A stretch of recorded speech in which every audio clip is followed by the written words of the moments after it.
ఒంటరిగా పార్టీ పెట్టి ఒంటరిగా పోరాడి విజయాన్ని తన కైవసం చేసుకున్న మా అభిమాన హీరో దళపతి విజయ్ సార్ గారికి మా హృదయపూర్వక శుభాకాంక్షలు.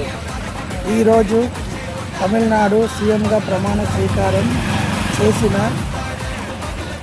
దళపతి విజయ్ సార్ గారికి, ముఖ్యమంత్రి వర్యులు విజయ్ సార్ గారికి ఆంధ్రప్రదేశ్ అభిమానిగా నా ఒక హృదయపూర్వక శుభాకాంక్షలు.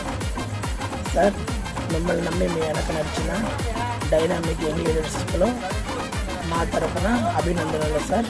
మీరు ఎన్నో ఉన్నతమైన స్థానాన్ని చేరుకోవాలని చెప్పి ఆ దేవుడిని ప్రార్థిస్తూ, అలాగే తమిళనాడు ప్రజలకి ఎల్లప్పుడూ అందుబాటులో ఉంటారని చెప్పి కోరుకుంటూ ఇంకొకసారి మా హృదయపూర్వక అభినందనలు సార్.